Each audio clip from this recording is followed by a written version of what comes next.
Hey, good Wednesday morning to you. Thanks for waking up with us on Daybreak. I'm Matt Howerton. And I'm Dia Wall. We still have rain in parts of North Texas to start your Wednesday, so we need to get straight out to meteorologist Greg Fields for that forecast. Is it drying up yet? It's drying up, trying to a little bit. We don't have the strong and severe thunderstorms around, but you see behind me here, still going to have some light rain as we take you on out to DBU right now. You can see plenty of light rain on the raindrops on the camera lens there. So the light rain is still coming down. Those winds a little gusty out of the east and southeast for now at 22 miles per hour, but we'll talk more about that wind advisory. Strong north winds expected a little bit later today as we get into the afternoon. Here's what it looks like on radar right now. You saw the raindrops on the camera at DBU. You can see the light rain still around the Metroplex. No strong, no severe thunderstorms expected here this morning, but we'll still have plenty of light rain as you head out getting ready for the morning commute. So give yourself plenty of extra time as we zoom out a little bit. All the strong and severe thunderstorms well off to our east right now, and that's where we'll see the stronger thunderstorms. We'll talk more about that as well, but you see another batch of some light to moderate rain pushing into the far southwestern county. So we'll be keeping an eye on that as it moves over toward Hillsborough, maybe getting up into portions of Ellis and Johnson County here this morning too.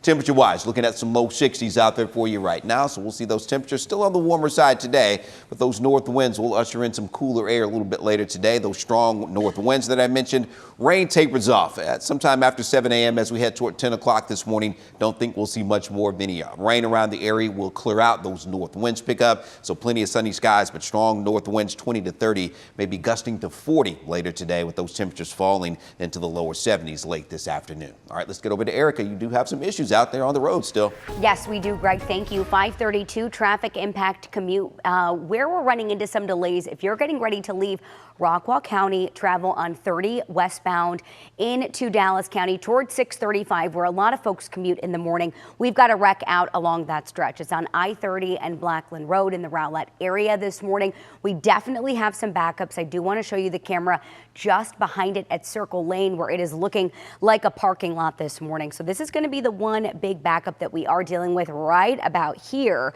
Again, I-30 westbound. The other crashes that we were following have cleared out, so the rest of North Texas actually not looking terrible aside from those wet roads. So we can't stress enough this morning. You need to just take it slow.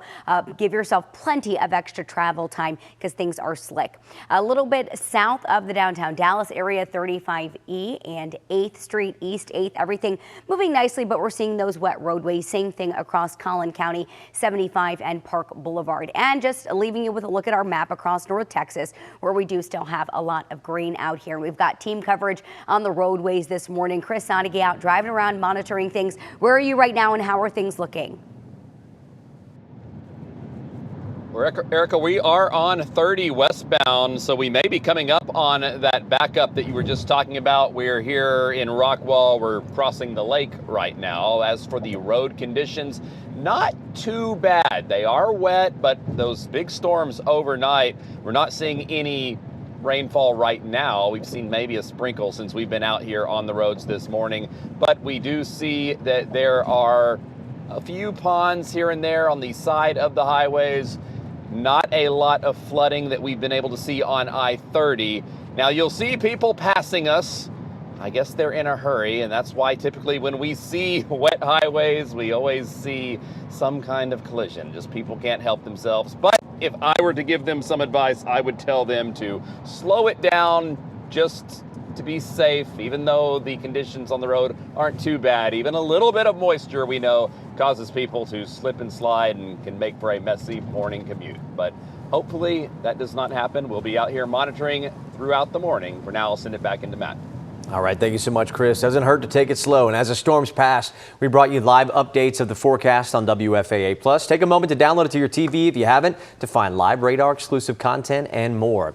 All new this morning, the Department of Homeland Security says it has reactivated global entry at airports across the country. That fast track system was previously paused because of the partial government shutdown. It's been nearly a month since that shutdown began, leaving the Department of Homeland Security unfunded. TSA stats obtained by ABC News show that since then, the rate of unscheduled absences and call-outs for officers has more than doubled nationwide.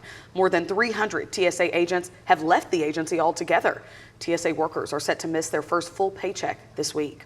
ABC News transportation correspondent Gio Benitez is joining us live with more on what travelers need to know ahead at 6:30 right here on Daybreak. Texas skies are about to get a bit futuristic. That's according to federal officials. Yeah, they just chose several Texas cities to test new technology with the goal of eventually connecting them all in a very new way. Our transportation reporter Janelle Fort is out at DFW Airport for us live this morning. And Janelle, one of the busiest spots for the FAA, and we could see testing begin soon. Yeah, according to the FAA, people could start seeing some of these aircrafts in test operations as early as this summer. So yes, the timeline is moving pretty quickly here. Texas is one of 26 states involved across 8 different pilot projects nationwide. And the whole point is to gather real data the FAA can use to write the rules for how this technology can safely work at scale.